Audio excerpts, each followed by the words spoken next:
Bonjour à chacun. Ce matin, on est très content d'être ici et d'être avec vous dans vos maisons, là où vous vous trouvez. Je prie que chacun puisse vraiment vivre sa rencontre ce matin avec Dieu, que chacun puisse se rassembler et assembler son cœur avec celui du Seigneur, parce que lui aussi, il nous attend dans sa maison. Si vous voulez bien, on va prendre un début du psaume 66 et on va le proclamer avant de vraiment monter et d'entrer dans l'adoration et la louange que le Seigneur, bien entendu, agrée toujours, il aime que nos cœurs l'adorent, c'est pour ça qu'il nous a créés. Et un des buts de notre pèlerinage sur la terre, c'est d'apprendre à aller célébrer l'Éternel. Donc ce matin, nous sommes à la bonne place. Alors si vous voulez bien, prenez le psaume 66, prenons-le ensemble et commençons à lire quelques versets. Lancez une clameur vers Dieu. Wow! Alors, si vous êtes tout seul dans votre maison, moi, je vous propose d'y aller. Lancez une clameur vers Dieu, habitant de toute la terre. Psalmodiez à la gloire de son nom. Rendez-lui gloire par la louange. Dites à Dieu que tes actes sont redoutables. À cause de la grandeur de ta force, tes ennemis te flattent. Toute la terre se prosterne devant toi et psalmodie en ton honneur. Elle psalmodie en l'honneur de ton nom. Venez, contemplez les œuvres de Dieu. Il est redoutable quand il agit sur les humains. Il changea la terre en une terre sèche et on traversa le fleuve à pied. C'est là que nous nous sommes réjouis en lui. Il domine éternellement par sa puissance et ses yeux surveillent les nations. Seigneur, nous te remercions ce matin que tu veilles sur chacun de nous et que là où nous sommes, dans nos maisons, confinés, mais proches de ton cœur, nous puissions tous te louer et t'adorer d'un même cœur, d'une même âme, d'un seul esprit tous ensemble. Alors je vous invite maintenant à monter, rencontrer Dieu dans ce temps d'adoration et de louange.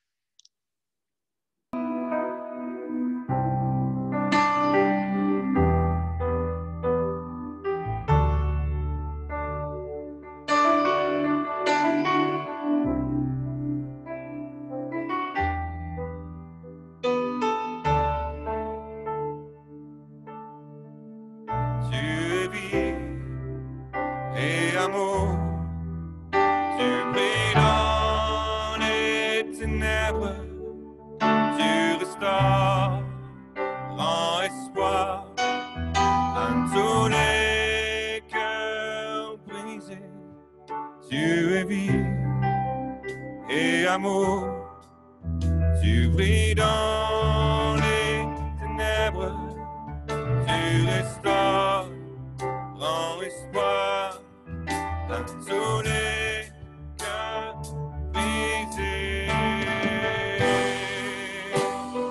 Dieu, Dieu est grand.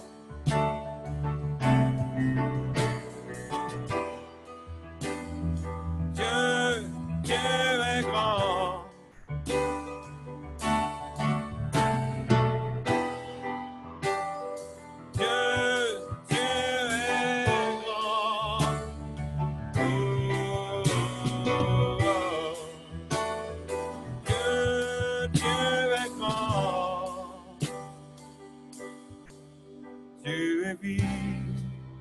Et amour, tu brilles dans les ténèbres, tu restaures, grand espoir à tous les cœurs brisés. Tu es vie et amour, tu brilles dans les ténèbres, tu restaures, grand espoir à tous les cœurs brisés. Dieu est grand.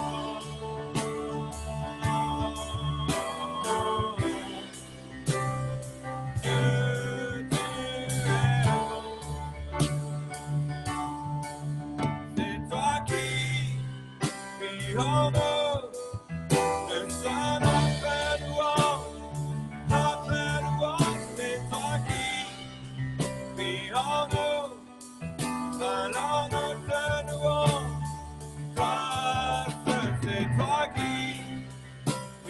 en nous. Reçois notre louange, c'est toi qui vis en nous. Alors notre louange, toi seul. Que tu es grand.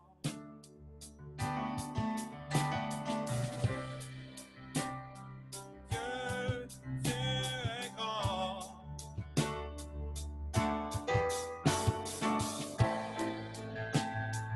Dieu, tu es grand. C'est toi qui vis en nous. Reçois notre louange, c'est toi qui vis en nous. Alors notre louange, toi seul, c'est toi qui vis en nous, Jésus. C'est toi qui vis en nous, Jésus. Et toute la terre louera ton nom. Nos cœurs s'écrient, tous chanteront, oui, toute la terre louera ton nom. Nos cœurs s'écrient, tous chanteront, et toute la terre louera ton nom. Nos cœurs s'écrient, tous chanteront. Dieu, Dieu est grand.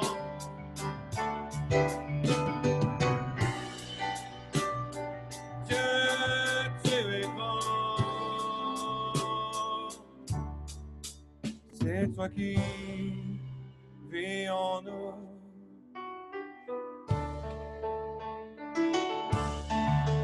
C'est toi qui vis en nous. Nous déclarons ces paroles de vie sur chacun ce matin. C'est toi qui vis en nous. Reçois le souffle de vie, le souffle de vie. C'est toi qui vis en nous. Alors nous te louons, toi seul.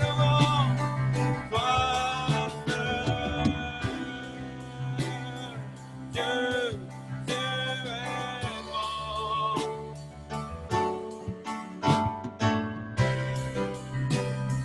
Dieu, tu es grand.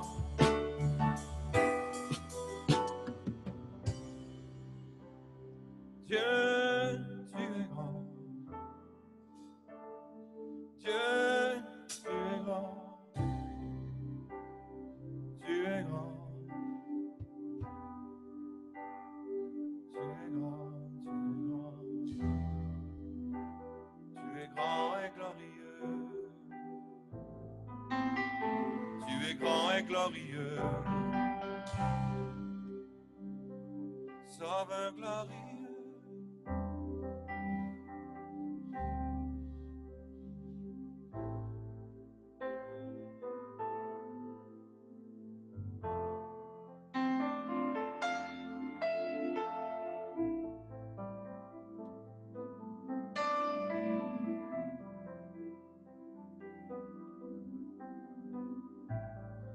Il s'est dépouillé, vêtu d'humilité, sauveur glorieux.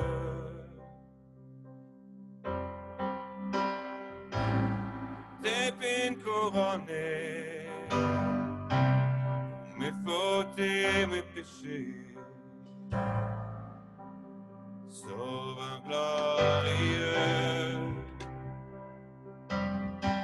C'est pourquoi Dieu l'a élevé et tous fléchissent à ses pieds. Glorieux, glorieux, glorieux, précieux sauveur, tu es glorieux. Glorieux, glorieux.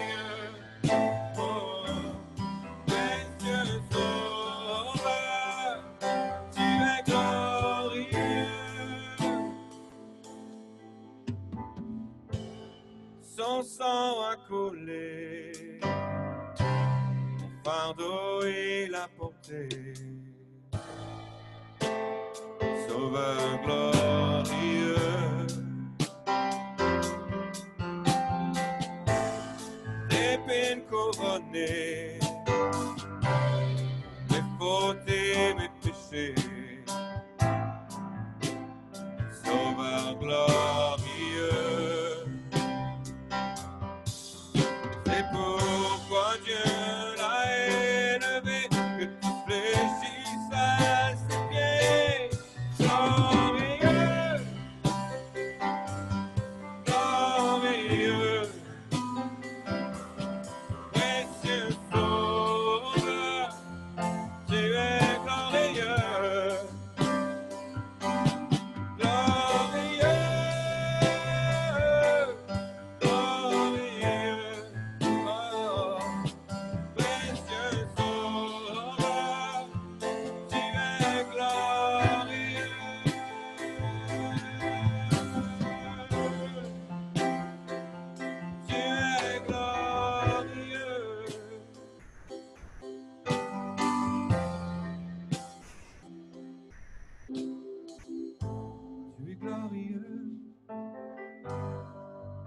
Seigneur, tu es glorieux, tu es glorieux,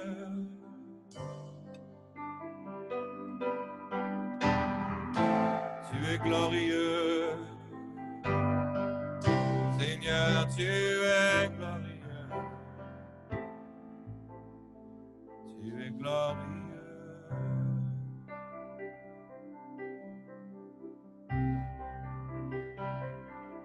Glorieux, glorieux, précieux sauveur, tu es glorieux, glorieux, glorieux, précieux sauveur, tu es glorieux. Glorieux, glorieux, précieux sauveur, tu es glorieux,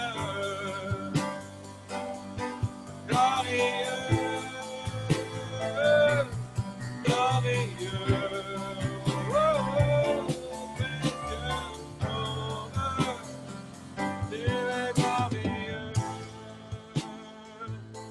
tu es glorieux, tu es glorieux, tu es glorieux.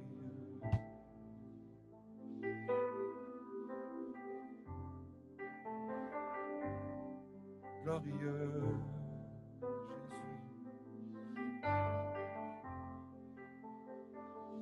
Jésus. Tu es glorieux.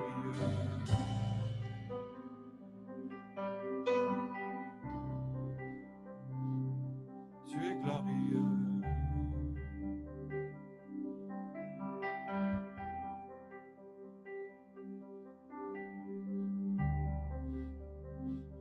Jésus.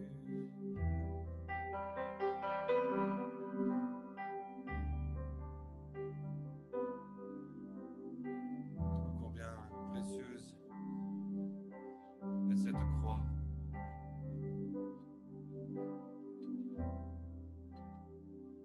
Ce chemin vers la vie. Ce chemin véritable. Le centre de toute chose.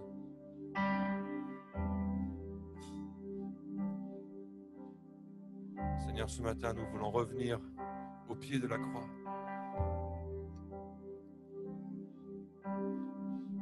Non pas pour célébrer ta mort, Seigneur, nous savons que tu es mort, mais tu es ressuscité.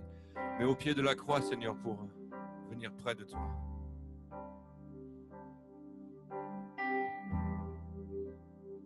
Venir chercher ton cœur ce matin.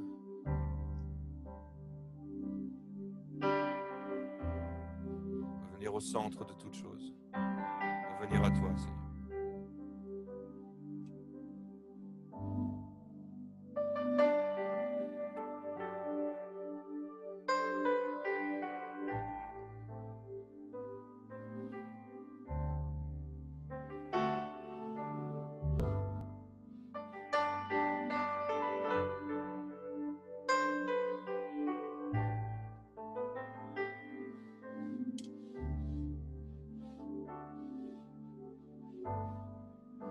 chant terminé, le rideau retombe, je viens simplement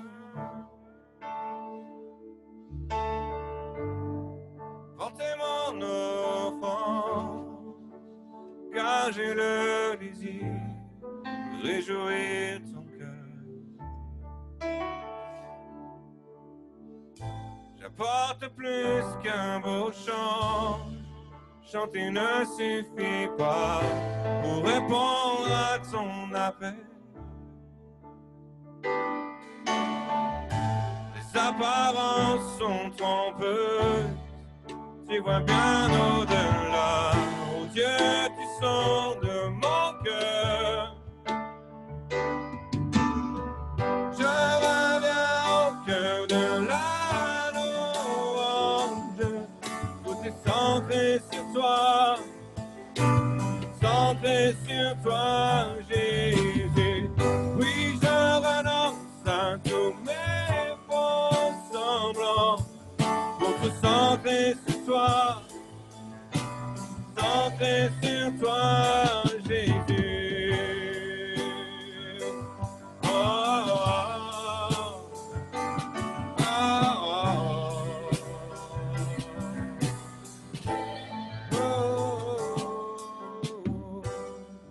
What éternité qui peut exprimer ce dont tu es dit. Bien que faible et beau, je te donne tout, dans toute ma vie. J'apporte plus qu'un beau chant, chanter ne suffit pas pour répondre à ton appel. Les apparences sont trompeuses, tu vois bien au-delà. Oh Dieu, tu sors de mon cœur. Je reviens au cœur de la louange. Je reviens au cœur. Oui, je renonce à tous mes faux semblants pour tout centrer sur toi. Pour tout centrer sur toi. Pour tout centrer sur toi. Pour tout centrer sur toi, Jésus. Pour tout centrer sur toi. Je reviens au cœur. Je reviens au cœur de l'adoration.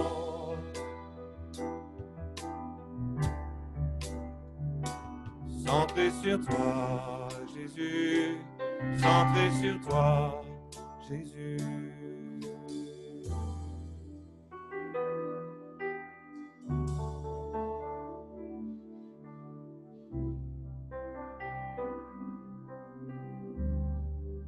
Tout centré sur toi.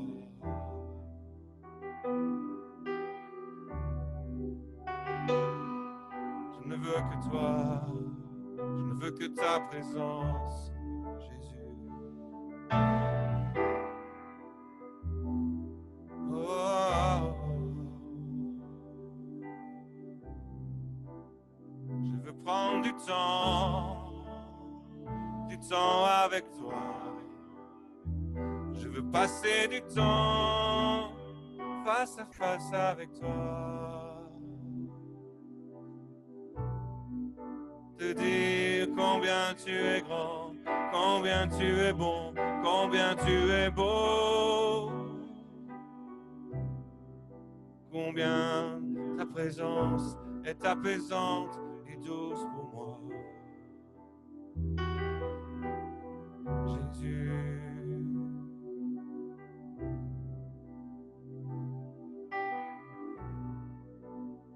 J'aime ta présence, Jésus, j'aime ta présence. Jésus, j'aime ta présence. Jésus, j'aime ta présence. Jésus, invite-le chez toi. J'aime ta présence. Jésus, j'aime ta présence. Jésus, Jésus, je t'aime. Jésus, je t'aime. Jésus, je t'aime.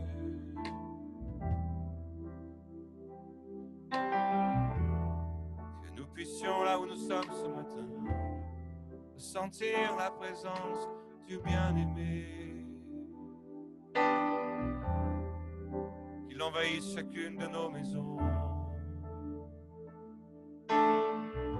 Qu'il s'installe dans chacun de nos foyers. Jésus,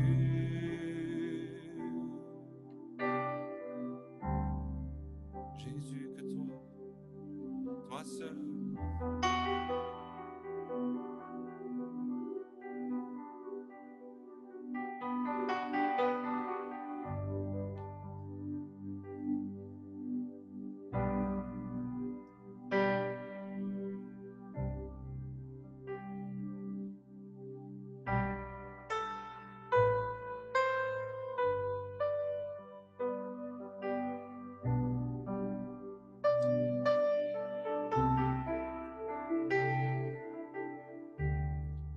Que la présence du Seigneur soit pleinement relâchée sur chacun ce matin. Alors qu'il nous tend ses bras grands ouverts. Nous pouvons dire Abba. Abba, je t'appartiens, Jésus. Abba, je t'appartiens, mon Père. Abba, je t'appartiens, Saint-Esprit.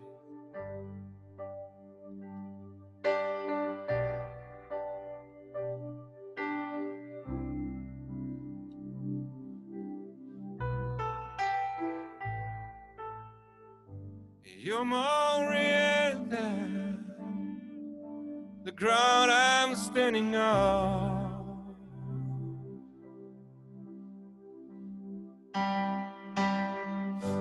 You're more real than the wind in my lungs.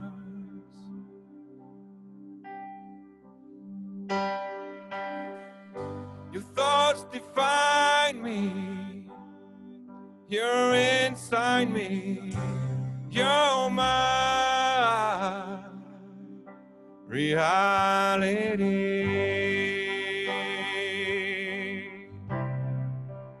Ooh.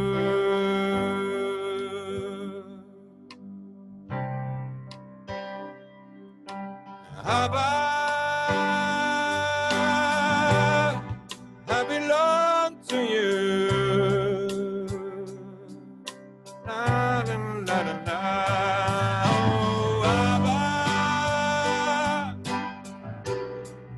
I belong to you. Oui, je t'appartiens. Abba. Oui, je t'appartiens. Oui, je t'appartiens. Oh, Abba. Oui, je t'appartiens.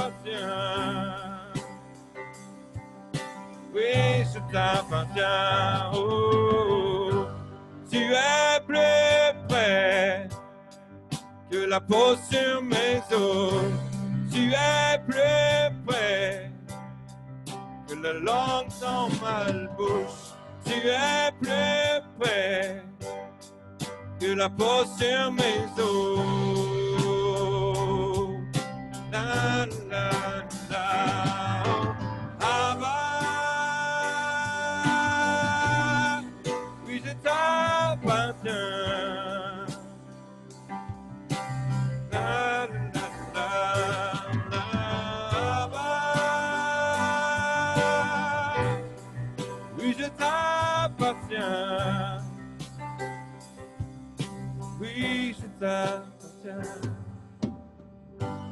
You are closer than the skin on my bone.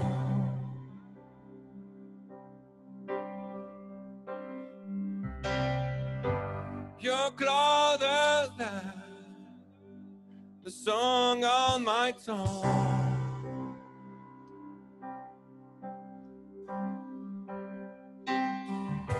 Your thoughts define me. You're inside me. You're my reality. Abba.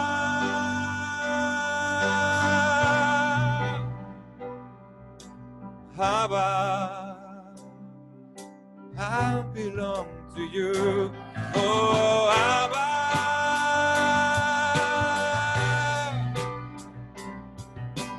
Abba, I belong to you. Abba,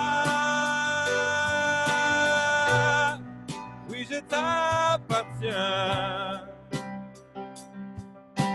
Oui, je t'appartiens. You came running down my prodigal road. You came running with a ring and a roll. Tracing the collision on the way back home. With the arms of a father who won't let go. Tu m'attendais sur le chemin du retour. Tu m'as offert un anneau et une robe de fête. La grâce est le point d'impact sur le chemin de la maison. Les bras du Père sont grands ouverts. Ils ne me laisseront jamais retourner en arrière. Abba, Abba, Abba, je t'appartiens. Abba,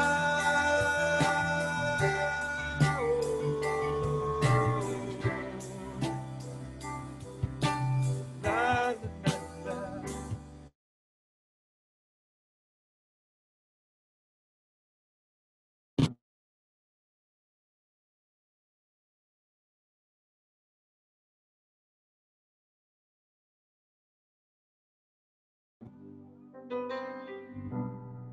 Oui, je t'appartiens.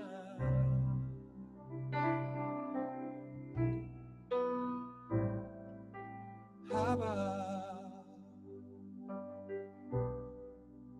Abba,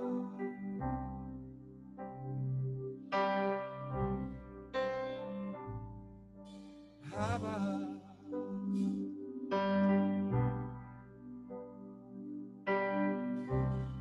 Que nous puissions ce matin sentir cet amour du Père pour chacun. Il nous attend toujours, même si parfois on s'éloigne un peu, il est toujours là pour nous accueillir dans sa maison. Si cette semaine ça a été peut-être chaotique, peut-être que ça a été compliqué cette semaine, peut-être que ça a été chargé cette semaine, difficile, peut-être que ça a été parfait cette semaine, peut-être que ça s'est très bien passé cette semaine. Quel que soit ton cas, quelle que soit ta situation, il y a l'assurance dans cette parabole du fils prodigue d'avoir un chemin pour retourner à la maison. Soit un chemin de fête, où tout va bien, soit un chemin de repentance. Ça ne veut pas dire se morfondre, mais ça veut dire retourner au cœur du Père. Alors ce matin, prends ce chemin. Dans l'état d'esprit où tu es, dans la paix, j'espère surtout.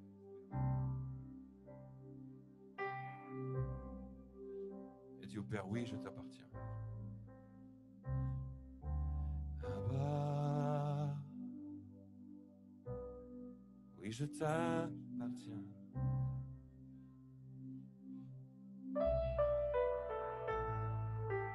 Abba, oui, je t'appartiens.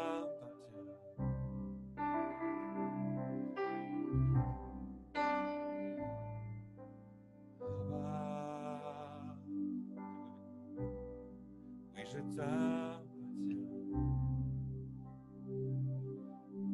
Oui, je t'appartiens. Abba. Oui, je t'appartiens. Oui, je t'appartiens.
Seigneur, nous te remercions parce que tu es non seulement notre centre, notre tout, mais nous savons qui nous sommes en te rencontrant comme notre Père. Et merci de ce que notre cœur est rempli de reconnaissance et d'action de grâce. Parce que tu t'es offert pour chacun d'entre nous. Tu as donné ta vie pour chacun d'entre nous. Et il y a un chemin grand ouvert pour toute personne qui ce matin serait désespérée ou submergée par le chagrin ou peut-être par la solitude.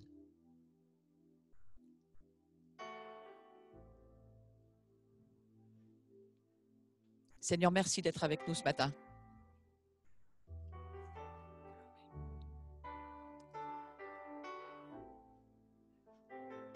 Mon cœur est rempli de reconnaissance. Je ne sais pas vous, mais après un temps comme ça où on sent que Dieu vient vers nous, vers notre... il rentre en nous, il vit en nous, il habite en nous. Et notre cœur chante parce que nous savons, nous le connaissons. Il est notre Dieu. Et Jésus-Christ se donne pour cela, pour que nous ayons une famille, pour que nous sachions qui nous sommes.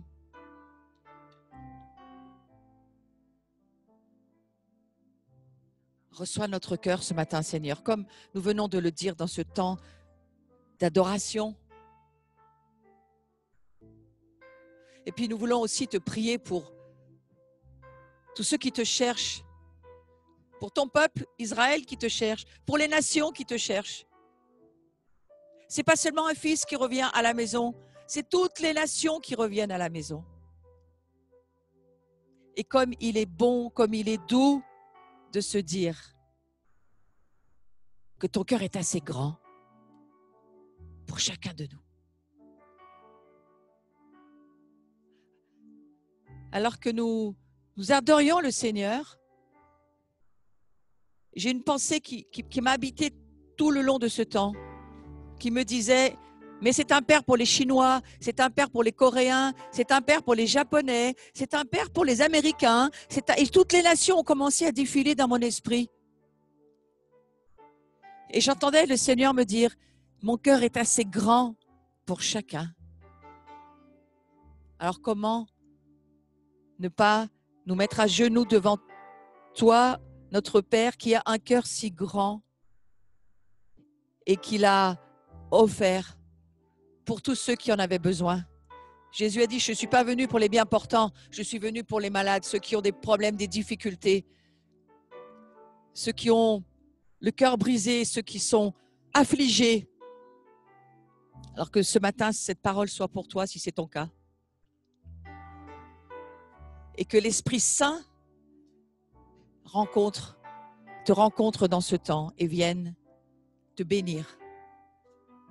Seigneur, nous te remercions parce que lorsque nous t'adorons, nous recevons la bénédiction des cieux dans notre vie. Amen. Amen.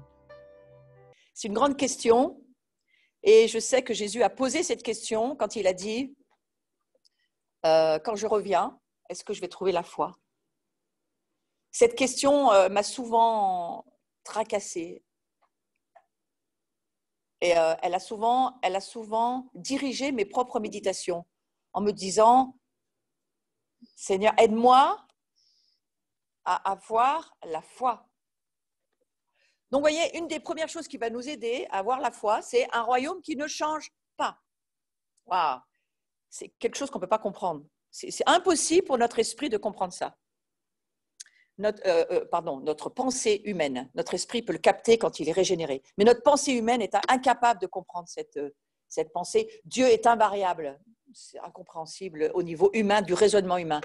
Mais notre esprit qui est rempli d'esprit de Dieu peut prendre cette révélation et dire ouais, Dieu ne change pas. Dieu est un Dieu immuable. Il a fait des choses qui ne bougeront pas tant qu'il ne le décide pas. Et j'ai aimé toute cette histoire qu'il a racontée avec Israël quand il dit dans sa parole tant que le soleil se lève et que la lune se couche, Israël ne bougera pas. Et il faudrait déplacer la lune et le soleil pour qu'Israël ne soit pas Israël. Alors je sais, hein, j'ai un peu étudié certaines petites histoires sur l'ennemi.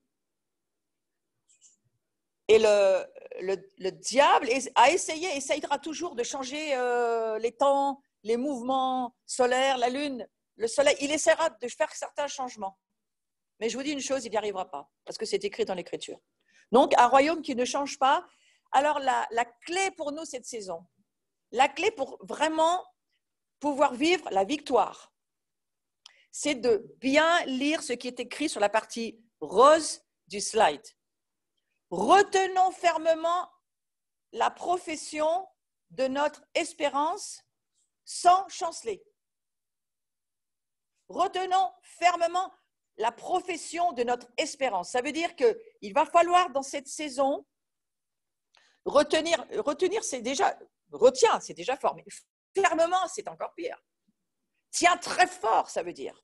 Ce que tu dis, que Dieu dit, parce qu'il se pourrait bien qu'il y en ait un qui essaye de te faire douter de ce que tu dis pour que tu ne le dises plus.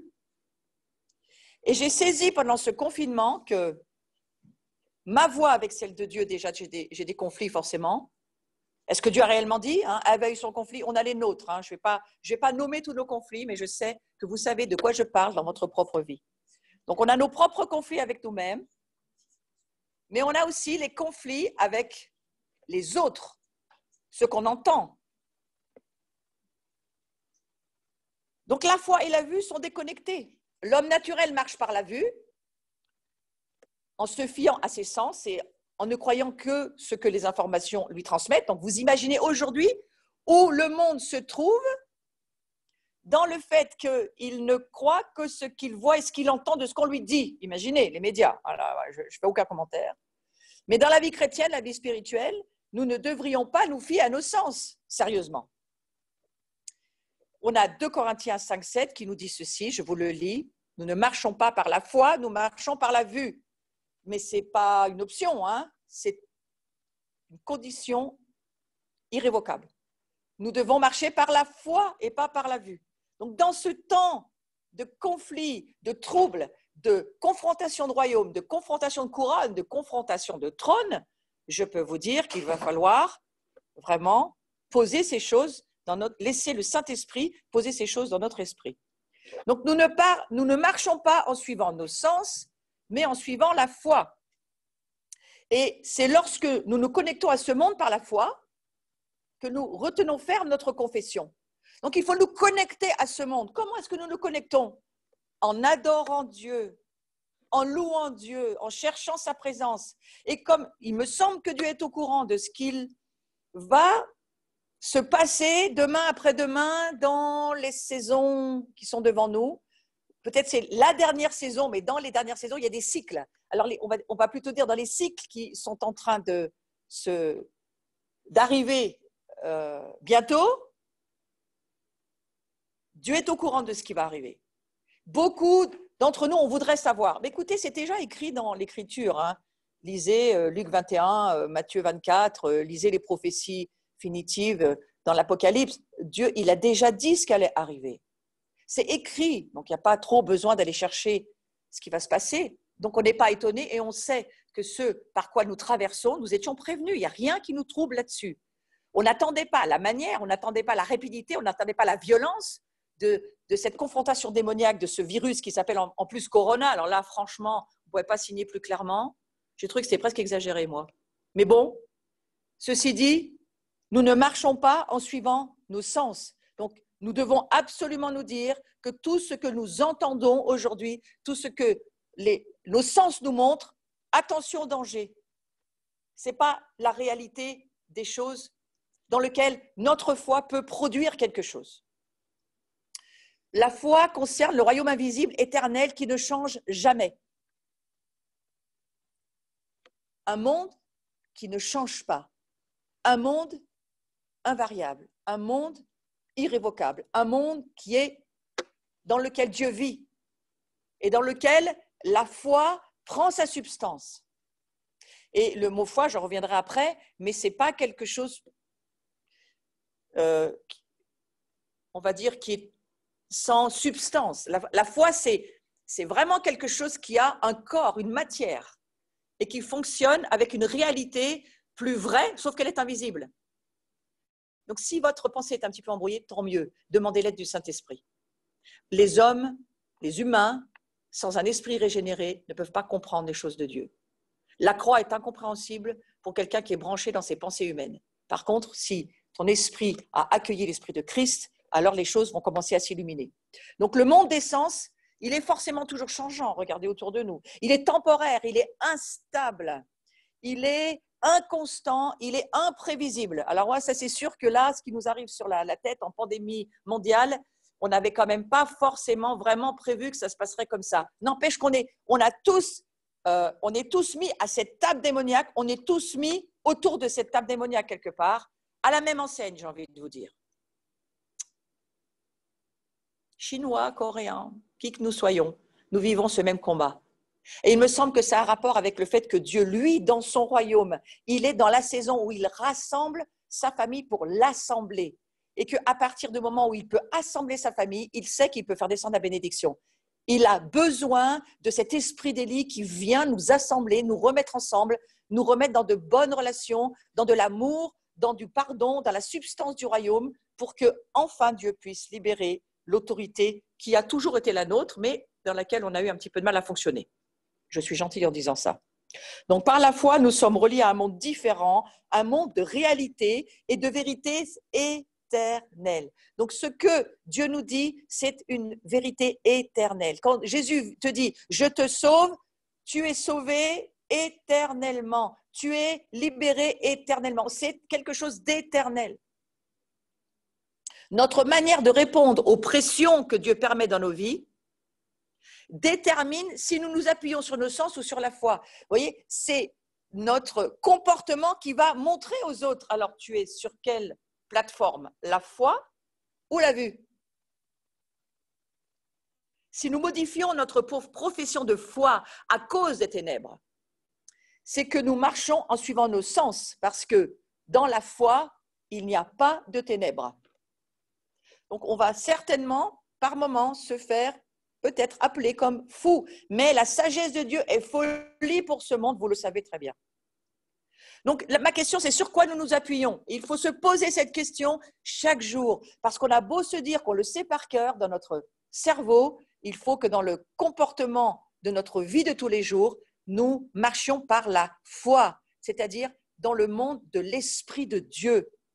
Au-delà de l'armoire de Narnia, si vous avez vu Narnia, c'est quand même facile de l'expliquer comme ça. Nous passons d'un monde visible à un monde invisible, sachant que les réalités sont dans l'invisible. Que Dieu nous aide à recevoir ces révélations, ces réalités, vérité, c'est le même mot en hébreu, dans l'invisible. Alors la foi ne s'appuie pas sur les sens, je le redis, mais il faut vraiment le réentendre. La foi visualise à travers des yeux spirituels intérieurs qui ne varient pas. Ce qui m'intéresse, c'est qui ne varient pas. Elle croit en un souverain sacrificateur qui ne change pas, qui ne varie pas, qui ne change pas. Et voilà ce que dit Jacques de ce problème. Il nous le dit dans ce verset de Jacques 1, versets 6 à 8, mais vous pouvez le lire sur le slide. Mais qu'il la demande, la chose qu'il voudrait, la prière qu'il a faite au Seigneur, la chose qui lui tient à cœur, qu'il la demande avec foi, sans douter. Ça pourrait paraître dur de la part du Seigneur. Demande-moi quelque chose, mais si tu doutes, tu n'as rien. C'est pourtant ce que Dieu nous redit. Est-ce que ce que tu crois, comme ci, comme ça, tu as un doute, tu ne sais pas trop, ou est-ce que, mais il n'y a aucun doute pour toi. Alors moi, je me suis un jour posé une question, je me suis dit, est-ce que j'étais dans un temps d'adoration et puis j'entendais des enseignements, je n'étais pas vraiment sûre de ce que j'entendais, je vais quand même examiner ce que j'entendais. Et à un moment donné, le Seigneur est venu dans mon temps d'adoration, j'ai entendu vraiment sa voix me dire, est-ce que tu doutes que demain matin, le soleil se lève? Et j'ai réfléchi, parce que parfois dans l'adoration, j'arrive à réfléchir et à me dire, j'adore plus Dieu, je suis en train de parler avec Dieu. Et j'ai dit, non, j'ai aucun doute. J'ai aucun doute que le soleil va se lever demain matin. Il m'a dit, crois ma parole de cette manière-là. Tu dois avoir aucun doute. Fou. J'ai dit, d'accord, Seigneur, d'accord. Je n'y suis pas, mais d'accord. Car celui qui doute est semblable au flot de la mer, agité par le vent et poussé d'un côté et de l'autre. Qu'un tel homme ne s'imagine pas qu'il recevra quelque chose du Seigneur. C'est un homme irrésolu, inconstant dans toutes ses voies. Vous imaginez cette saison, frères et sœurs, ce n'est pas du tout moralisateur, c'est juste que moi je fais un bilan de Pâques à Pentecôte, j'essaye de me dire où en est ma foi, où est-ce que j'en suis, Seigneur Jésus. Donc cet homme qui vacille, et cet homme qui demande quelque chose mais qui ne sait pas vraiment ce qu'il veut, il n'est pas accroché, il chancelle en fait, dans l'exemple que prend Jacques. Le résultat, c'est qu'il est ballotté et que dans ce ballottement, il n'aura rien. Est-ce que tu es ballotté dans ce que tu penses? Ou est-ce que non, tu es ferme? Moi, j'ai aucun doute que Jésus revient. Ça, là-dessus, on peut... Aucun doute. Je ne sais pas quand, mais je sais qu'il revient, et dans pas longtemps. J'ai aucun doute que la vague suivante va être pire que celle qu'on vient de vivre. J'ai aucun doute. J'ai aucun doute. Je le sais.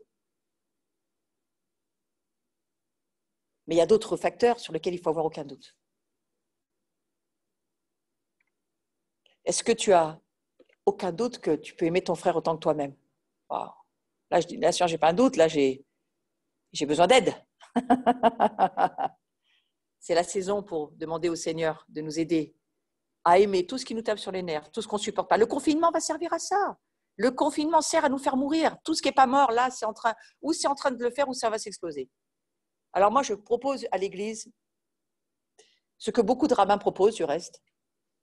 Lâchez prise, arrêtez de vouloir avoir raison et même quand vous avez raison, considérez que vous avez tort, ce n'est pas grave. Lâchez les choses parce que c'est ce que Dieu veut. Au fond, Jésus, à la croix, il est arrivé à un stade où il a tout lâché alors qu'il avait juste sur tout. Mais il a dit, je vais devenir péché pour eux. Je vais devenir malédiction pour eux pour qu'ils puissent avoir une voie de sortie. Ça, c'est quelque chose que je comprends. Pas dans mon cérébral, mais que j'accepte dans mon esprit de me dire, Il est devenu ce que moi aujourd'hui je ne suis plus. Je ne suis plus pécheur, je suis un saint qui pêche encore, mais n'empêche que je fais partie de la famille des rachetés. Waouh! On a besoin de se redire ça dans ces temps difficiles, où tant de paroles fusent, de droite, de gauche, tant de choses fusent des médias, des choses qui ne nous aident pas, qu'on ne devrait peut-être pas écouter, mais il faut quand même bien se tenir au courant. Et du coup, ça nous mine la foi. Donc la foi, c'est le présent et c'est aussi l'espérance pour l'avenir. On va essayer d'aller un tout petit moment là-dessus, mais je vous redis une chose, je reviens un tout petit peu en arrière pour dire le remède actuel, c'est de retenir fermement la profession de notre espérance. Et il faut déclarer, professer. C'est l'année de la bouche, 5780, c'est l'année où tout ce qu'il y a, l'année dernière, 5779, tout ce qui a été dans nos entrailles, qui a été déposé par Dieu, les révélations qu'il a mis en nous, elles ne sont pas nées, frères et sœurs. Il faut que cette année, elle vienne à la naissance. Et la naissance se fait que d'une seule manière dans le royaume de Dieu. La foi parle. Donc il faut que nous nous unissions ensemble et que nous parlions ensemble cette parole. Ensemble, d'un même cœur, lorsque nous adorons Dieu. Pourquoi Dieu monte et lève en ce moment des pères et des mères dans la louange qui nous amènent à nous réunir, à nous centrer sur les choses essentielles. Parce que c'est cela le bâton d'autorité pour détruire les principautés qui ne sont pas notre combat, c'est le combat de Dieu. Mais pour ça, il a besoin d'un siège. Quel est le siège de Dieu pour les combats que lui, il tient? La louange de son peuple. Il ne peut pas travailler sans nous, c'est quelque chose qu'on a du mal à comprendre. Dieu ne peut pas travailler sans nous. S'il n'a pas son siège de louange quelque part, il ne peut pas descendre et faire ce qu'il a à faire. Et il ne peut même pas tenir ses combats sans nous. Donc c'est pour cela que nous sommes dans un temps des nations où elles se rassemblent et où il faut maintenant saisir, déclarer par la foi ce que Dieu nous demande de dire. Donc retenons fermement la profession de notre espérance sans chanceler. En Hébreux 11, nous trouvons la définition de la foi. Je vais très vite parce que j'ai peu de temps. Mais le seul terme qui définit explicitement dans la Bible ce mot, c'est « Or, la foi est une ferme assurance des choses qu'on espère. » Et c'est une démonstration de celle qu'on ne voit pas. Donc, il y a une démonstration qui nous dit, même si ce n'est pas encore là, nous, dans notre déclaration, on va dire dans notre présent ce qui va arriver, mais qui, dans notre esprit, est déjà là. Et on remercie Dieu que c'est déjà là, même si ce n'est pas encore arrivé, parce qu'on sait que c'est fait. Ça n'a rien à voir avec croire. Les démons croient, ils tremblent, ils n'ont pas de foi. Ils croient. Mais ils n'ont pas la substance du royaume pour produire. Donc nous voyons ici une corrélation entre la foi et l'espérance. Une ferme assurance des choses qu'on espère. La foi, c'est ici, c'est maintenant. L'espérance, c'est pour demain, c'est l'avenir. La foi, c'est maintenant. Qu'est-ce qui va se passer maintenant? Ce coronavirus meurt maintenant, là où il est, autour de moi. Il mettra peut-être du temps dans certains endroits, mais là où je vis, il meurt. Là où je vis, il n'a pas de place. Là où je vis, là où Dieu vit, le corona ne peut pas vivre. Dieu ne peut pas vivre avec un coronavirus. Donc, s'il vit dans ta vie, il n'y a pas de corona pour vivre chez toi. Alors, ok, tu prends les moyens qu'il faut, parce qu'il faut faire attention aussi à certaines choses. Mais jusqu'où tu t'appuies sur ce que tu fais, tes petits gestes quotidiens qui te font croire qu'en te lavant les mains, il faut le faire. Et qu'en changeant tes chaussures, il faut le faire. Mais vous savez, il y en a qui vont l'attraper même sans faire ça.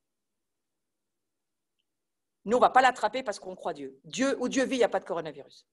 Je vous redis. Donc, c'est sur la base de la foi que nous pouvons avoir une espérance légitime en l'avenir. Alors, bien sûr, il y a des lois, il y a des lois naturelles. Les lois naturelles sont ce qu'elles sont. Les lois spirituelles sont supérieures. Les réalités sont dans l'invisible. Mais l'espérance, qui n'est pas basée sur une foi légitime, n'est qu'une pensée produite par nos désirs. On peut espérer plein de choses, mais si ce n'est pas dans la foi, ça ne produit rien, c'est mort. Mais si ce que nous espérons, c'est assis sur la foi de ce que Dieu nous dit, parce que c'est dans l'Écriture, Dieu nous l'a dit, nous le savons, c'est écrit, et donc ça va arriver. Là, le royaume des ténèbres recule. La foi, c'est une chose matérielle, c'est une chose si réelle qu'elle est appelée en anglais substance. En français, c'est substance, c'est-à-dire c'est quelque chose de réel dans le monde invisible. C'est une matière réelle qui fonctionne par la puissance de l'Esprit Saint. Et cette foi, on en a tous une graine et c'est dans notre cœur. Et la Bible nous dit ceci, si tu confesses de ta bouche le Seigneur Jésus, si tu crois dans ton cœur que Dieu l'a ressuscité des morts, tu seras sauvé. Qu'est-ce qui nous sauve là? Le fait de croire dans l'espérance de ce que Dieu dit, n'empêche que croire dans son cœur et aligner son cœur avec sa bouche, c'est créateur. Sauf qu'il faut que ça soit quelque chose qui vienne du royaume de Dieu. Jésus vient pour guérir les malades. Il y a un malade à côté de toi, aligne ton cœur et ta bouche à la parole. Et en parlant la parole de Dieu, Dieu va faire ce que tu dis que lui, il veut faire. Dieu veut toujours guérir les malades. Il veut toujours délivrer les captifs. Il veut toujours ressusciter les morts. C'est le ministère de Jésus dans Luc 4, 18. Jésus est venu pour eux. Ça ne doit pas nous quitter, cette pensée. Je prie que nous ne fassions pas d'alliance avec la mort, ni avec tout ce qu'on nous raconte dans les médias. Je prie qu'on fasse alliance avec Dieu. Et qu'en gardant, bien sûr, toujours, il faut être sage. Et les lois de ce monde, il faut s'y soumettre. Mais la chose qui t'habite, ce n'est pas les lois de ce monde, c'est les lois de Dieu.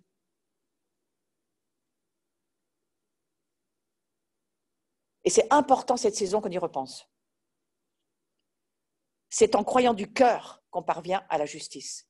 Croyez avec votre cœur, vous êtes juste. Croyez que vos péchés sont pardonnés, vous êtes juste. Croyez que vous êtes guéri, vous êtes en train de guérir. Et même s'il y a encore des symptômes, vous êtes en train de guérir. Croyez. Ne marchez pas dans ce que la vue vous montre. Il y a beaucoup de gens qui n'arrêtent pas d'avoir des symptômes parce qu'ils écoutent ce que leur sens leur dit. Je ne dis pas qu'il ne faut pas en tenir compte. Je dis qu'il faut que notre esprit soit assis sur ce que la Bible nous dit.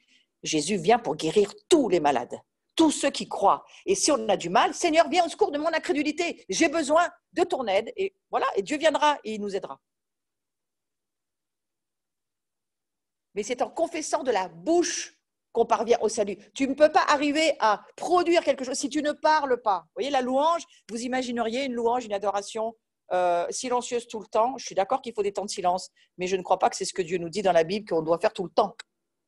Il siège au milieu des louanges, au milieu des cris, au milieu des prières, au milieu des paroles, au milieu de ce qu'un cœur crie au travers de sa bouche. Et cette année, c'est la bonne année.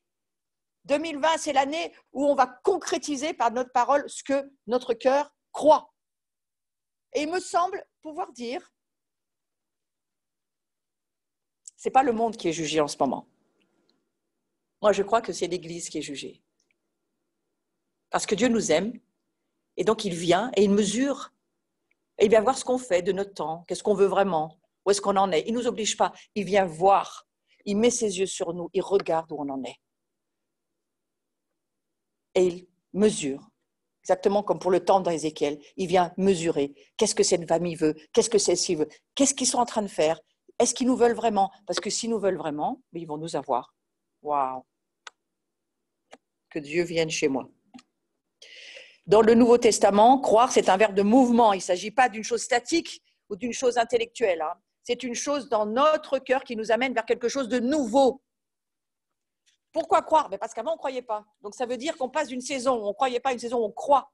Et je crois que là où nous nous trouvons dans cette transition entre Pâques et Pentecôte, entre Pessah et Shavuot, il y a quelque chose qu'il faut commencer à croire de nouveau ou qu'on n'a peut-être jamais cru, mais qu'il faut croire vraiment maintenant. Il faut commencer à vraiment croire que nous sommes les prémices de Dieu, que nous sommes vraiment son peuple de sacrificateurs avec, bien sûr, Israël et les Juifs, que nous sommes appelés, que nous sommes choisis, qu'il va se passer quelque chose. Ce n'est pas nous qui allons le faire. Nous, il faut croire que Dieu va le faire avec nous. Moi, je le crois vraiment. Et je le crois parce que finalement, ce n'est pas la vue qui me le prouve. On est tous seuls dans nos maisons, on se parle par les ondes. Il n'y a rien qui pourrait nous montrer ou nous dire qu'il y a une moisson qui arrive, parce que très sincèrement, ça me fait un peu penser du temps de Noé. Il fait son arche, il n'y a pas une goutte de pluie. Et bien, c'est justement à cause de ça. Parce qu'il n'y a pas une goutte de pluie qu'il faut croire qu'il va pleuvoir. Et c'est parce qu'il n'y a plus personne dans les églises qu'il faut croire qu'ils vont revenir. Moi, je ne sais pas où, je ne sais pas comment, mais on a acheté un lieu et très sincèrement, je ne suis pas prête de déménager tant que je n'ai pas un ange qui vienne me le dire. Mais ici, ça va. On va réaccueillir tout un peuple qui cherche Dieu. Et je ne lâche pas cette idée. Et des gens qui ont commencé à dire, genre, oh, ben c'est bien, tu vois, il n'y avait pas besoin d'église, il n'y avait pas besoin d'endroit. Finalement, mais ce n'est pas du tout ce que Dieu nous a dit depuis 20 ans.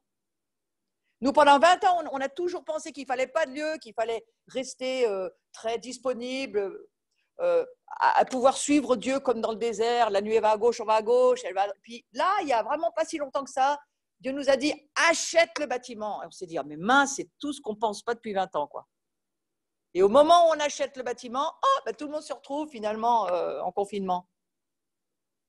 On s'est trompé? Non, on ne s'est pas trompé. On traverse un temps qui nous défie.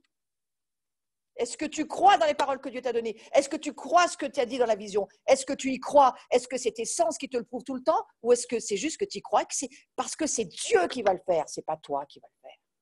Et là, tu vas voir la gloire de Dieu et ça va venir très vite. Et moi, frères et sœurs, je m'attends à ça. Je vais juste rapidement voir 5 étapes de la foi d'Abraham, juste pour nous encourager.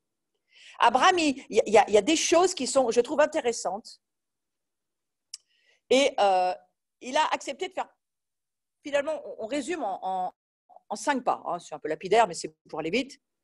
Une des premières choses qu'a fait Abraham, si on peut mettre la vignette, c'est bien, il a accepté la promesse de Dieu par la foi. Sans aucune preuve tangible, c'est ce que je suis en train de vous dire.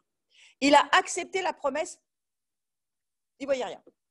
Alors, si vous repensez à la vie d'Abraham, il était quand même courageux, le gars.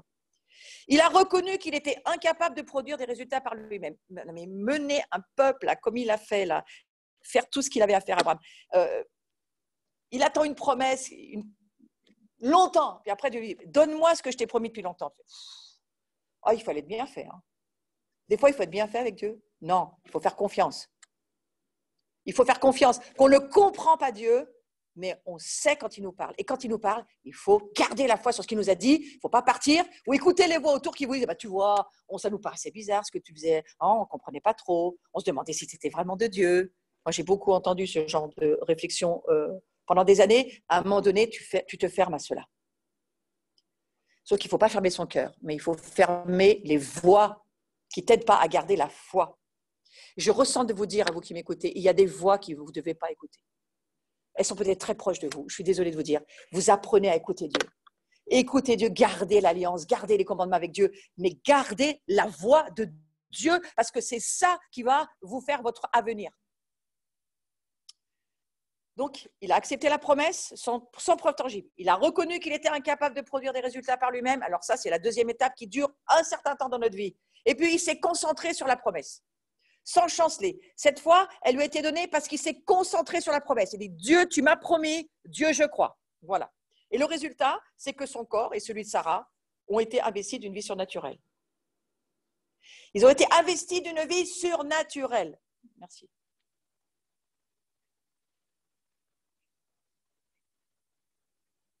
Si vous gardez la promesse, sans chanceler, vous allez recevoir l'onction. Vous m'entendez bien?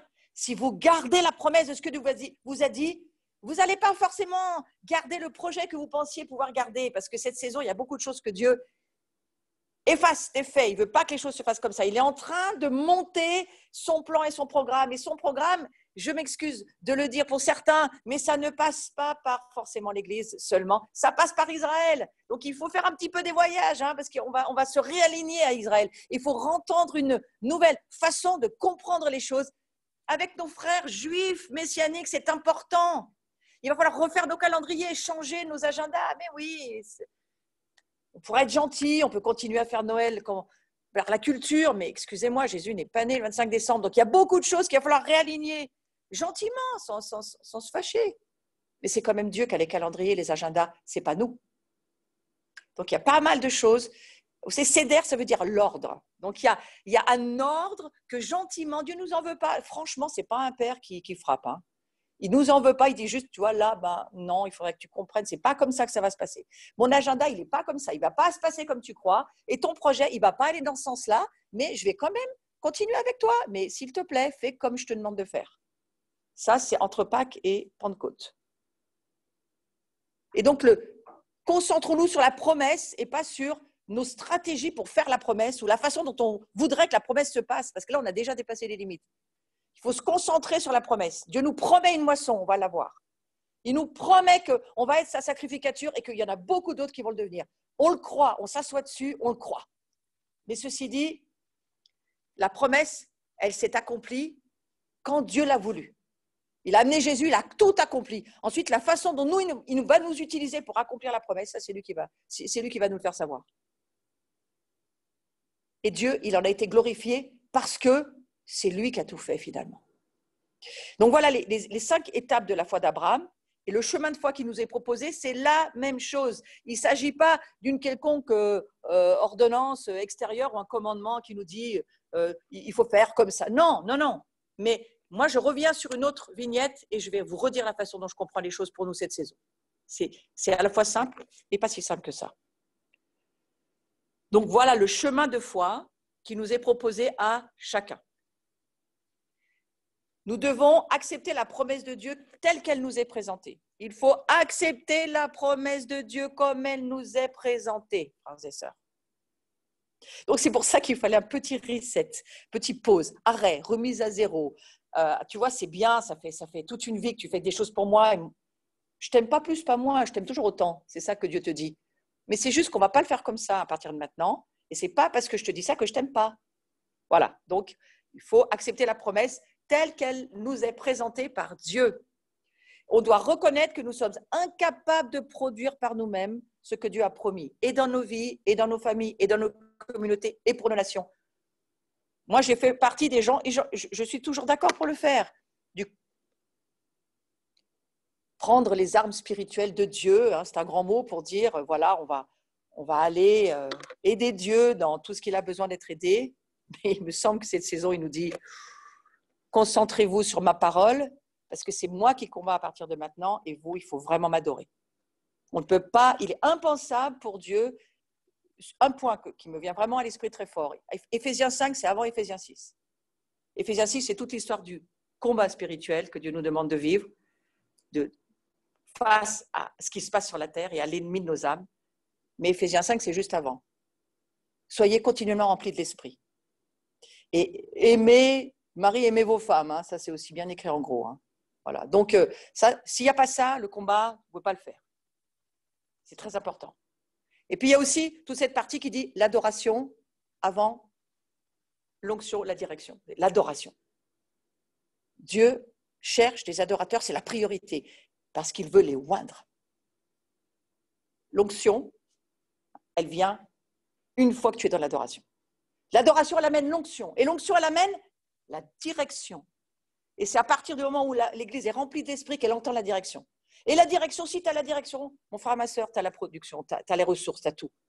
C'est pourquoi ce matin, ça me paraissait tellement fort que le Seigneur dit commencez à penser les entrepôts parce qu'il va falloir, peut-être, vous en aurez besoin. Ça me paraît fou, nous. Mais ça devait paraître bizarre à Noé de faire une arche quand il n'y avait pas une goutte de pluie. Souvenez-vous de ça. Donc, on doit se concentrer sur la promesse et non sur notre capacité ou incapacité. Moi, on me demande un tas de choses aujourd'hui, mais je sais pas faire. Mais Dieu me dit, mais ça ne m'intéresse pas que tu ne saches pas faire. Je te demande de le faire. Et ensuite, la grâce et la puissance surnaturelle de Dieu sont libérées dans nos vies. Pourquoi ? Parce que Dieu veut accomplir sa promesse comme ça. Donc, il y a une promesse qui nous attend. Et ce qu'il attend, lui, c'est qu'on fasse comme Abraham, qu'on sache que ce n'est pas nous qui allons l'accomplir, ce n'est pas nous qui allons la faire, c'est lui qui va la faire, et que maintenant, il faut juste passer du temps avec lui et nous laisser remplir de sa présence. Sur Reset, ça sert à ça. Ce temps de pause sert à ça. Assieds-toi, reste avec moi. Mets-moi en premier dans ta vie, écoute-moi, crois-moi, construis avec moi la foi, avec la parole de Dieu. Sans parole de Dieu, frères et sœurs, on n'a rien. Et la parole de Dieu, à un moment donné, elle va jaillir comme un éclair, comme du tonnerre. Ça sera le temps très intéressant, peut-être d'une saison qui arrive bientôt.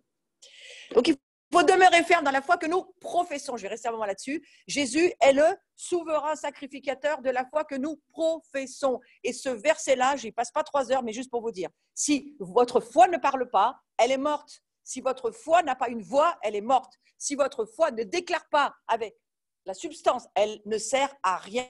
La foi sans les œuvres est morte. Donc les œuvres de la foi, c'est le fait de la parler. Parlez ce que Dieu vous dit de dire. Alors, les leaders de louange, ils sont obligés, parce que c'est quand même eux qui dirigent, donc ils sont obligés de lever des paroles. Et finalement, heureusement, parce que cette parole qui est professée fait venir Dieu directement. Le souverain sacrificateur, il est souverain sacrificateur de la foi que tu dis, que tu déclares. Donc, parle sur ton travail, parle sur ta famille, parle sur tes enfants, des bonnes paroles. Je redis, des bonnes paroles. Donc, dans le confinement, il y a beaucoup de mauvaises paroles. Ne me dites rien. Je vois bien, moi, dans ma propre vie déjà. Donc, je vois bien. Ô combien il faut qu'on se repente de cela et qu'on entre dans ce temps où nous comprenons. Il est le souverain sacrificateur de la foi que nous professons. Si on ne professe rien, on n'a rien. Et si on professe des mauvaises choses, on va récolter des mauvaises choses.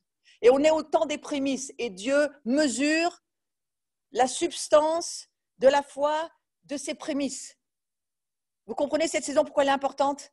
Parce que Dieu mesure la substance, c'est-à-dire la densité de la foi, de la matière, de ses prémices, de sa sacrificature. Est-ce que je peux, j'aime pas le mot utilisé, est-ce que je peux travailler avec eux? Est-ce qu'ils peuvent participer à ma nature divine? C'est plus juste, c'est comme Pierre le dit dans l'Écriture. Est-ce qu'ils peuvent participer à ma nature divine pour établir le royaume ou pas? Ça, c'est une grande question. Donc Jésus, il est aussi appelé notre avocat.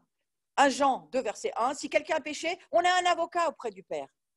On a un grand avocat, un avocat magnifique. Il faut savoir que le terme avocat, ça veut dire aussi défenseur. Jésus, il est l'expert légal qui plaide notre cause dans les cieux. Il plaide pour nous et il a une plaidoirie parfaite. Waouh, on est chanceux, sérieux. On est chanceux si le diable t'accuse. Jésus, il a la plaidoirie parfaite pour dire non, lui, mon sang. Et je suis sûre qu'il lui fait tout le déroulé de sa plaidoirie, l'autre, il ne peut plus rien répondre. Ça, c'est formidable. On a cet avocat-là. Il n'a jamais perdu un procès. Mais il va perdre le procès si nous faisons une chose, qu'il faut bien comprendre cette saison. Et je me dis que le confinement, c'est quand même vraiment une mesure pour chacun d'entre nous. Que Dieu nous aide à réussir la chose. Mais il ne peut pas appuyer sa plaidoirie sur des mauvaises paroles. Si tu traites ton voisin de tous les noms, si tu parles mal contre tout ce qui se passe, si tu dis des choses mauvaises, la plaidoirie de Jésus, il ne peut pas, parce qu'il n'a pas les paroles qu'il lui faut. Donc je crois qu'il est important ce matin de bien réaliser que nos paroles vont produire une moisson. Et qu'on a encore le temps de se repentir et de dire « Seigneur, aide-moi, je n'avais pas tout compris, pardonne-moi, ça va changer dès maintenant. » Donc, il faut réaliser l'importance de professer les bonnes choses. Il faut prêter vraiment attention à ce que notre foi produise. Et pour cela, nous devons déclarer au souverain sacrificateur la foi dans ce que nous voulons voir arriver. Que ce que Dieu nous a mis dans notre cœur, bien sûr, parce que c'est pas ce que nous voulons, c'est ce que Dieu veut. Mais nous sommes extrêmement importants dans cette équation. La Bible nous enseigne que nos paroles déterminent notre destinée. Nous sommes, je le redis, l'année de la parole. Il y a une énorme pression diabolique sur la famille de Dieu pour qu'on rate l'examen. Moi, je le sens, je vous dis ça comme ça que je le sens. Je sens qu'il y a ce coronavirus amène pas seulement des peurs, mais des doutes et des angoisses et parfois des opinions de toutes sortes, des paroles qui n'ont rien à voir avec la foi et le royaume de Dieu. Et on finit par complètement quitter parfois la plateforme de la foi. Alors je rappelle quelque chose de très simple, la vie et la mort sont au pouvoir de la langue. Quiconque en mange, quiconque l'aime déjà, alors ça c'est, quiconque l'aime, en mangera les fruits. Est-ce que nous voulons produire et manger de la vie ou de la mort? Tout dépend de nos paroles.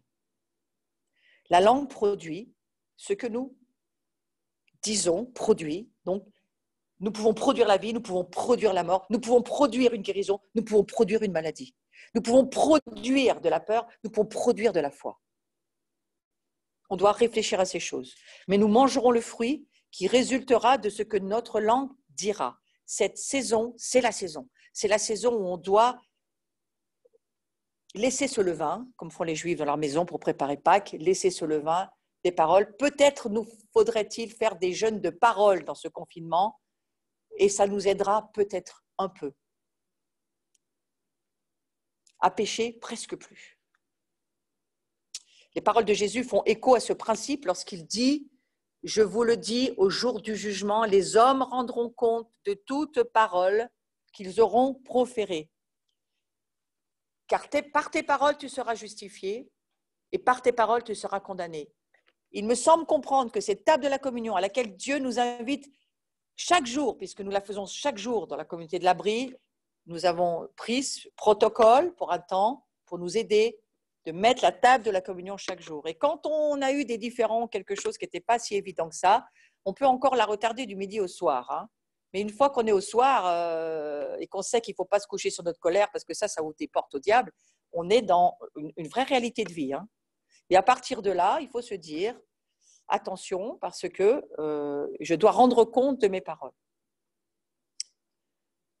Dieu, je crois que Dieu entend tout, et parfois on est en train de lui dire « Ah, mais je ne pensais pas vraiment ce que j'ai dit », sauf qu'on l'a dit. Et donc voilà, c'est à Dieu qu'il faut aller demander pardon, je crois, en premier, et ensuite arriver à se pardonner les uns les autres. Dans ce confinement, c'est important. Important. Il faut demeurer ferme dans la foi que nous professons. Il faut demeurer ferme. Au bout du compte, il n'existe que deux alternatives dans notre relation à Christ et à l'Écriture. Et je lis dans Matthieu 10, versets 32-33, c'est pourquoi quiconque me confessera devant les hommes, je le confesserai aussi devant mon Père qui est dans les cieux. Quiconque me reniera devant les hommes, je le renierai aussi devant mon Père qui est dans les cieux. C'est une parole importante pour nous. Je ne sais pas sur quoi vous méditez dans cette saison. Moi, j'ai beaucoup médité sur Pierre et ses reniements et ses difficultés. Je viens de relire tout le livre de Marc et je me rends compte combien c'est difficile pour les disciples. Confesser ou nier. Pierre, il est là avec Jésus. On lui dit, mais non, mais jamais on fera ça, Jésus. Et Jésus dit, Pierre, le coq, il leur a chanté, là, tac, tu l'auras fait déjà 3 fois. Et ce n'est pas que Jésus n'aime pas Pierre. C'est que Jésus veut juste faire comprendre à Pierre qu'il faut qu'il cesse de croire en lui. Il faut plutôt qu'il croie en Dieu et en Jésus. Et c'est un petit peu aussi ce que Dieu essaie de nous dire cette saison. Ne croyons pas tant en nous, croyons en Dieu. Demeurons fermes, je reviens, dans la foi que nous professons, parce que elle nous avertit, la Bible, que nous subirons des pressions qui pourraient nous pousser à nous rétracter, ce que je viens de dire par rapport à Pierre. Il y a des choses peut-être, ouais, enfin Dieu il dit ça, mais est-ce qu'il dit vraiment ça? Sur ce domaine de la maladie, on est confronté à beaucoup de choses face à la mort. On voit des gens qui s'en vont, des gens qui partent comme ça en quelques heures. Ça confronte nos cœurs sur, mais Seigneur, est-ce que... Alors si c'est des gens qu'on ne connaît pas, c'est moins compliqué, mais si c'est des gens très près, ça pose beaucoup de questions. Et ça nous met sous des pressions qui pourraient nous pousser à dépenser. Faites attention à penser ce que vous avez à penser. Pensez ce que Dieu pense. Il faut être très attentif à nos pensées cette saison. Et je crois que ça fait partie de l'école de préparation pour la moisson. Pensez vite, pensez juste, pensez clair. Dans une tribulation, on ne prend pas 50 ans pour penser la bonne chose. Jésus, je me suis beaucoup posé cette question, Jésus a passé toutes les limites de la loi quand il est allé toucher les lépreux et prier pour eux. C'était interdit par la loi. Beaucoup de choses qui sont interdites aujourd'hui. Est-ce que tu vas obéir à Dieu ou à la loi? Alors, c'est une grande question, hein? Mais en tous les cas, Jésus, lui, il a pris les lépreux par là, il a prié pour eux, il les a touchés. Et ça lui a rien fait. Mais il n'a pas réfléchi 3 heures. Il n'a pas fait une étude biblique avant pour savoir. Donc c'était clair qu'en lui, il était clair, il était vraiment dans une foi parfaite. Et que si son père lui disait fais-le, il n'était pas en train de se dire c'est pas permis par la loi. Il a fait ce que son père lui a dit. On entre dans des temps où Dieu nous prépare pour que notre pensée soit claire et que nous puissions nous appuyer sur la foi et pas sur la vue. Je crois que c'est juste pour nous former, nous préparer. En tous les cas, je le crois pour ma propre vie. Parce qu'il ne faudra pas se rétracter au moment où il faudra y aller. Il ne faudra pas reculer au moment où il faudra avancer. Et que confesser les bonnes choses en s'alignant à la parole, par notre bouche et par notre cœur, ça va produire des guérisons, des délivrances, des ouvertures, des résurrections de morts.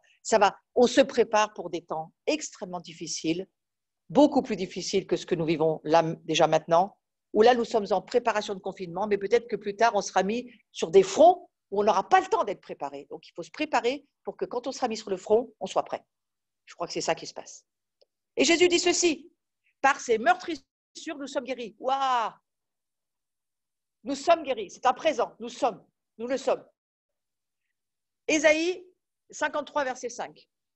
Donc on peut se dire chacun à nous ce matin, par ses meurtrissures, je suis guéri. Jésus s'est fait pauvre pour que par sa pauvreté, on soit riche. Donc, arrêtez de penser que j'ai plus de boulot, comment je vais faire, je vais être pauvre. Vous avez Jésus qui va vous ouvrir un chemin que même s'il n'existe pas, il ne vous laissera pas sans manger, sans rien. Et les églises doivent, quand elles entendent des directions de dire devenez des épiceries solidaires, c'est pas pour rien. Ils préparent le bateau pour demain. Tout sera prêt. Ne soyez pas inquiets. Tout sera prêt. Dieu, il sait ce qu'il fait. Il connaît les réseaux. Il sait comment il nous met les uns en contact avec les autres. Regardez ce dimanche-là. C'est pas une affaire d'abri. C'est une affaire de réseau prophétique. Et il nous met en contact. Et moi, je sais où je peux aller acheter mon miel. Mais je sais aussi si j'ai une prothèse à faire à qui je vais la demander. Et je sais aussi que si j'ai besoin de ça, ça se trouve là. Il est en train de faire son réseau pour les jours qui viennent. Gardez bien la place où vous êtes, mais marchez par la foi de ce que Dieu vous demande de produire maintenant, parce que ce que vous pouvez faire maintenant, vous ne pourrez peut-être pas le faire demain. Donc, il faut être bien assis dans la bonne saison. Hein? Il a souffert la mort afin que nous ayons la vie. C'est clair qu'on en a besoin aujourd'hui. Même si la mort rôde partout, nous sommes la vie. C'est pas on a la vie, c'est nous sommes la vie. Et amenons la vie où Dieu nous demandera de l'amener. Mais je redis, pour le moment, restez chez vous. Il a pris sur lui la malédiction afin que nous recevions la bénédiction. C'est le livre des Galates qui nous le dit. Combien de malédictions vont tomber pour tous ceux qui ne s'en sont jamais occupés?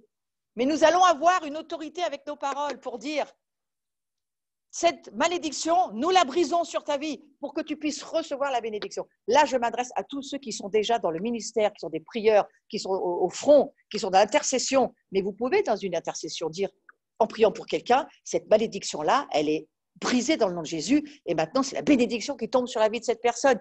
Et nous commençons déjà à régner là où Dieu nous le demande. Donc, ce sont là des bonnes confessions. Et je vais finir là-dessus en nous encourageant à nous tenir dans la foi. Jésus nous redit, quand je vais revenir, est-ce que je vais trouver la foi? Frères et sœurs, on est déjà dans une saison qui n'est déjà pas facile. Alors la prochaine, il faut que notre foi grandisse. Il faut que notre foi monte. La foi, ça se développe. La vie chrétienne, c'est quelque chose qui doit grandir. Nous sommes appelés à croître à tous égards. Et la foi en fait partie. Donc la foi, elle devient effective. Elle libère le ministère de Jésus en tant que souverain sacrificateur à notre place dans les cieux. Je veux prier ça sur chacun d'entre nous ce matin. Seigneur, je crois que la foi que tu nous aides, je vous invite à vous asseoir, à prendre vos mains l'une contre l'autre et à prier avec moi.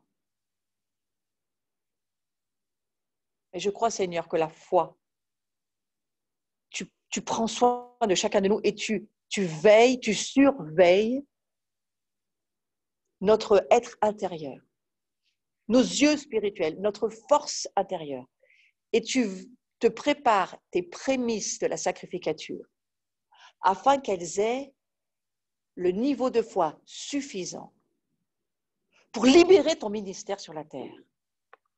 Et je prie pour chacun d'entre nous que nous puissions prendre conscience et te le demander ce matin. Viens au secours de notre incrédulité dans tous les domaines où nous ne sommes pas dans la foi.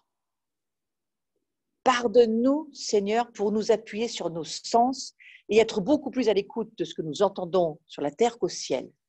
Mais tu vas nous aider, Jésus, parce que tes promesses sont dans ta parole, mais elles sont aussi dans notre cœur. Et tes promesses nous disent que tu te cherches un peuple et que tu vas donner à ton peuple la possibilité, la capacité, la grâce de participer à ta nature divine et de libérer déjà ton royaume dès à présent sur la terre, là où tu le veux, comme tu le veux, à ta manière, Seigneur Jésus. Mais ce matin, je prie que chacun prenne conscience et prie pour la semence de foi qui a été mise par toi dans la vie de chacun. Ça, c'est personnel. Il y a une foi personnelle et puis il y a une foi collective, il y a une foi corporative. Mais je prie pour la foi personnelle ce matin. Que chacun d'entre nous, on puisse te demander de nous aider à faire grandir notre foi en prenant ce temps de confinement, en étant sérieusement à la lecture de ta parole, à l'écoute de ta voix, à des temps de pause, à des temps de prière, à des temps d'intimité avec toi, pour que l'Esprit Saint puisse arroser notre terre et faire germer tout ce qui n'a peut-être encore pas germé. Je vois beaucoup de semences plantées dans des terres et il me semble voir le Seigneur qui me dit « Prie pour qu'il pleuve ». Alors c'est vrai qu'on passe une saison, là il n'a pas beaucoup plu, et quand il a plu, c'était tellement trop que ça a tout emmené dans le jardin.